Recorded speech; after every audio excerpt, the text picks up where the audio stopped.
Recently, a leaked document shows another major factory in China has suspended operations. Foxlink Automotive Technology, Kunshan, a production subsidiary of Foxlink, is led by Tai-Chiang Gou, the younger brother of Taiwan's prominent entrepreneur Terry Gou.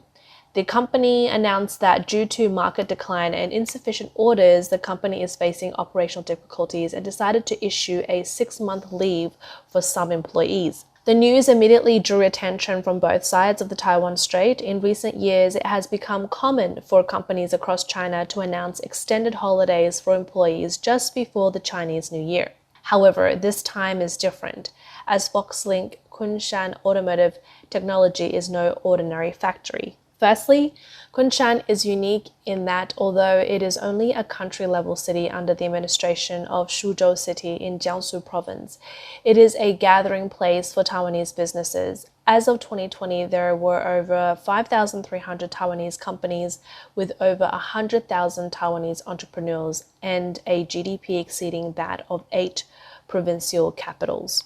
Foxlink Automotive Technology is primarily engaged in the production of gaming accessories, integrated circuits, circuit boards, cameras, and other electronic communication devices. The company, established in 2002, has invested heavily and currently employs nearly 10,000 people. The Kunshan facility is mainly involved in the manufacturing of consumer electronics such as Bluetooth, headphones, mobile phones, and automotive components. Its products are exported worldwide, with clients including Apple, Microsoft, HP, and Sony. According to business registration information, Foxlink Automotive Technology had 1,461 insured employees in 2022. The company's recruitment platform introduction indicates an area of 256 acres and a workforce of 15,000 people. Tai-Chiang Gou previously served as the general manager of Foxconn, and Foxconn Group is a major shareholder of the Foxlink Group. Gou integrated Foxconn's internal cable department into Foxlink, and Foxlink was also considered an affiliated company of the Foxconn Group in the early days. It is evident that Foxlink Automotive Technology is a manufacturing giant with considerable scale and strong background. Now, such a manufacturing enterprise with immense scale and strength finds itself in difficulties. A circulated notice from the communication business division of Foxlink Kunshan states that affected by the European American market, the actual revenue of the business division fell by up to 52% in 2023 compared to the previous year, and it is expected to decline by an additional 34% this year. Therefore, on January 17, 2024, the division decides to inform the colleagues who need to stop working and just take a break, and arrange for the suspension of work starting January 19, 2024. According to relevant regulations in Jiangsu Province, the company will pay full wages until January 2024. But from February 2024 onwards, it will pay 80% of the minimum wage of 2,280 yuan in Jiangsu Province. If there is no significant increase in orders, the suspension of work will end on July 31st, 2024. In other words, during the period of suspension, the salary of the employees at Foxlink Automotive Technology in Kunshan will be based on the minimum living allowance of approximately 1,800 yuan per month. In the current economic downturn, supporting one's living expenses with 1,800 yuan, even in a country-level city in China, is very difficult. Moreover, given the current economic downturn, who can guarantee that work will resume after 6 months? Some speculate that the suspension is just an excuse. On one hand, it allows a company to let employees endure the low living allowance wage and automatically resign, and on the other hand, it provides time for the company to relocate, and 6 months later, Foxlink Automotive Technology may no longer be there. This is not baseless speculation, as Foxlink's suspension of production is not an isolated case, but just the tip of the iceberg of Taiwanese businesses in Kunshan facing difficulties and moving out on a larger scale. Under the complex factors of the 3-year pandemic, lockdowns, government restrictions, production suspensions, export restrictions, geopolitical issues, rising labor costs, and increased competition in mainland China, Kunshan City, once a powerful support for the Yangtze River Delta economy, is at its decline. Foxlink has fallen into suspension, so let's take a look at how Foxconn is doing. We have reported multiple times that Foxconn has been steadily withdrawing from China in recent years. So if Foxconn Automotive Technology goes from suspending production and taking an extended break to ultimately relocating, it is not something surprising. In recent years, as Apple accelerates the shift of its supply chain out of China to India, Foxconn has also been fully committed to betting on the Indian market. It is constructing a new factory in the Karnataka state of India with a cumulative investment of about 26 billion RMB. In terms of the number of employees, Foxconn is rapidly expanding, with the workforce at its major factories in India now reaching a cumulative total of 40,000 people. There are plans to hire another 160,000 employees in the next 3 years, producing 20 million smartphones annually and increasing its production capacity to a level comparable to that of Foxconn in Zhengzhou City. In contrast to the Chinese mainland market, Foxconn has been continuously reducing its business scale in the past 2 years, laying off over 300,000 Chinese employees and announcing plans to move about 300 billion RMB worth of production capacity by 2026. Whether Foxconn's relocation will cause a significant unemployment issue in the Chinese market is not an obligation that Terry Gou has to consider. It is worth mentioning that in addition to contract manufacturing for hardware business like iPhones, Terry Gou has announced participation in India's 10 billion semiconductor production incentive plan.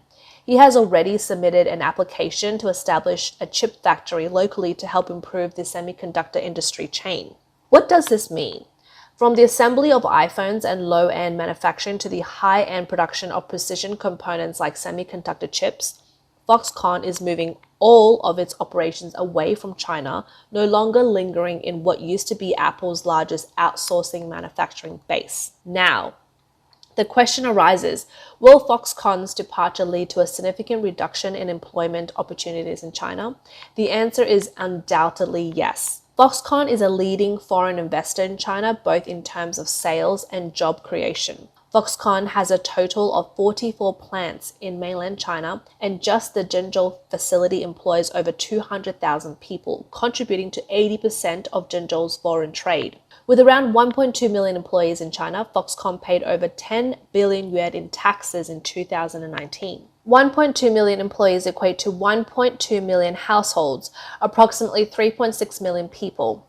If one day Foxconn withdraws from the mainland Chinese market, the impact will affect upstream and downstream businesses, potentially impacting the livelihoods of at least 5 million people. Alternatively, if the Foxconn's brother company, Foxlink Automotive, it faces challenges in continuing production due to the unfavorable market conditions in China, the severity of the consequences will be something China cannot withstand. Currently in China, there is no manufacturing company that can replace Foxconn's position. Even the booming new energy vehicle track, represented by companies like BYD, cannot provide as many job opportunities for the domestic market as the giant Foxconn does. Although there are domestic contract manufacturers with Luxshare position as a representative whose scale is continuously expanding and becoming the second largest iPhone contract manufacturer after Foxconn, it is currently still difficult to definitely conclude whether they have the full capability to take over the vacant shares left by Foxconn. Objectively speaking, Foxconn's dependence on the current Chinese market compared to China's dependence on Foxconn suggests that the Chinese market needs Foxconn more than the other way around. Terry Gou once said, quote, Today, the mainland market needs me. It needs me to provide job opportunities. It needs stability in employment, foreign trade, foreign investment, foreign sales, and finance. China needs me for 4 out of its 5 stabilizing factors. If Beijing says, Terry Gou, you don't listen to me, move your factory away, I won't say a second word, I'll move it immediately. So, who is afraid of whom? It is afraid of me, not me being afraid of it. From Terry Gou's bold words, it seems that Foxconn is determined to withdraw from China and turn to development in India.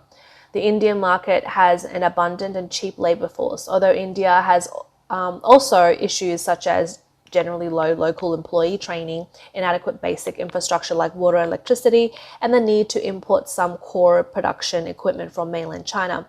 These issues might significantly reduce Foxconn's production efficiency and product yield initially. However, just like when it first established factories in China, given some transitional time, these non-critical problems can be gradually resolved. Some say India is called the graveyard of foreign capital. It's not without precedent. Global giants like Google, Amazon, and other American companies have faced challenges there. Fortunately, India practices a market economy where all disputes and conflicts can be effectively communicated and resolved within the legal framework. This is much better than the current situation in China, where power is higher than the law and the people are greater than the law, as there is a lack of legal structure. Comparatively, India is a country with a relatively stable economic policy, so even capitalists like Terry Gou, who have numerous connections and transactions with the Chinese Communist Party, are eager to escape this land, indicating that his resolute choice is undoubtedly made after careful considerations. However, regrettably, the focus of the Chinese authorities seems not to be here. At the end of 2023, the Chinese government went from initially quietly encouraging Terry Gou to run for president of Taiwan to finding that he was disobedient, hence launching a high-profile tax investigation into Gou. In the end, it symbolically fined Foxconn 20,000 RMB, hastily closing the case. Although the fine amount is a drop in the bucket for Foxconn, causing minimal harm, it is highly insulting. This political intervention in business is like the sword of Damocles, not only hanging over Foxconn, but also over every foreign entrepreneur. For today's China, the dilemma it faces is, on the other hand, many young people are leaving the manufacturing industry, and on the other hand, neighboring countries are creating better conditions to attract manufacturing power. In fact, as early as the National People's Congress in 2016, Terry Gou submitted a proposal saying that China's rising labor costs combined with high industrial land cost, tax burdens, resource prices, and other factors accentuates the unreasonable cost of production. On the contrary, neighboring countries like latecomers' advantages such as Vietnam and Singapore are creating conditions that attract investment.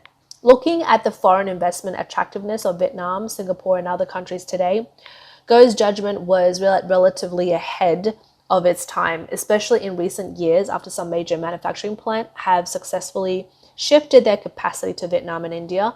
The crisis in China's manufacturing industry has become apparent. In China, the people's greatest confidence in the economy is rooted in the prosperity of the manufacturing industry, the success of industrial jobs, and the irreplaceability of the industrial chain. This forms the basis for the people's confidence in the future economic development. The stability of Foxconn as a leading force in the manufacturing industry highlights the stability of domestic manufacturing employment and development. Foxconn, representing advanced manufacturing and labor-intensive industries, has integrated both into its operations. In recent years, Foxconn has made comprehensive efforts in the industrial internet and smart manufacturing fields, transforming into an intelligent manufacturing platform by combining cloud computing, mobile information, the Internet of Things, big data, artificial intelligence, network platforms, and robotics technologies. The manufacturing industry presents the fundamental infrastructure of the Chinese economy. Looking at the current situation in China, it is essential to create a favorable environment for the manufacturing industry in terms of the industrial chain and employment. Maintaining a positive business atmosphere is crucial to forming a good soil for attracting foreign investment. If China aims to transition and upgrade its economy, it is necessary to retain a sufficient number of labor-intensive industries, especially those integrating labor-intensive and advanced manufacturing. This is a crucial aspect of the competitiveness of the manufacturing industry. So from a rational perspective, China undoubtedly needs to create a conducive environment for the manufacturing industry, including retaining companies like Foxconn and its affiliated entities, along with any other foreign businesses. However, in recent years, the clear trend is that the relocation and withdrawal of foreign businesses and foreign capital seems irreversible. In the last 30 years, there has been a shift in China. People from Guangxi are moving to Vietnam, which used to be less developed. The reason is the job opportunities available there, meeting the needs of many people from Guangxi, Economic experts and the media often talks about the rising cost of labor leading to the relocation of foreign investments and businesses to Southeast Asia.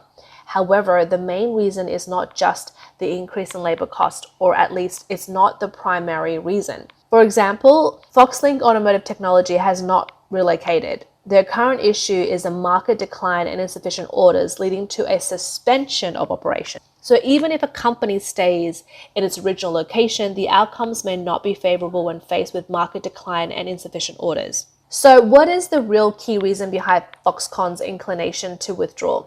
The China-Western confrontation resulting in risk and supply chain relocation is the primary reason that Taiwan-funded enterprises represented by Foxconn have had to seek alternative paths.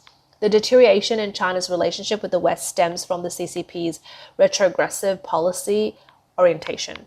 Since Xi Jinping took office as the party leader, the Chinese authorities has covertly encouraged populism and engaged in wolf warrior diplomacy. This trend has become increasingly unabashed, occasionally showing slight posture of adjustment or fluctuations. Still, the underlying tone remains daring to fight, risking anonymity with Western countries, and there are intentional economic decoupling actions. Moreover, the intention to return to a planned economy is becoming increasingly apparent, and the tightly controlled measures during the 3-year pandemic period are just a nationwide rehearsal for moving towards a North Korea style. When the CCP considers only the so-called security of its regime and no longer cares about people's livelihoods and the economy, this premise will inevitably lead to the deterioration of the market, and it may even eventually accelerate it, because in the cognitive framework of the CCP's leadership, or specifically Xi Jinping, there is always the idea of launching a military attack on Taiwan and forcibly advancing this so-called reunification. Once a war breaks out, it will undoubtedly face economic blockade from Western countries. This scenario has long been anticipated by the CCP in its plans. As a result, the CCP must prepare and rehearse in advance, returning to the era of the Cultural Revolution and approaching the current situation in North Korea. This has almost become an inevitable option. The current CCP leadership, led by Xi Jinping, believes that only in this way can they maximize control over the overall situation. Economic prosperity and the flourishing of capital and considered potential threats that need to be guarded against. In their view, as planned economy where everything is under control is the well-practiced art of governance for the CCP. As for how many people will lose their jobs and how difficult people's lives will be, it is not within their considerations. China's dark history includes tens of millions of people starving to death in the early 1960s, and at that time, there was no rebellion. The CCP still firmly controlled political power. Following this trajectory and reasoning, it's become easier to comprehend why the CCP repeatedly permits a downturn in market and economic conditions. Although there may be occasional verbal postures of lowering their stance, their actions are unrelenting. As Taiwan-funded and foreign businesses are alarmed and hasten to leave, the CCP authorities cheer on populist patriots, and this is the real intention of the CCP authorities, and an open secret at this point.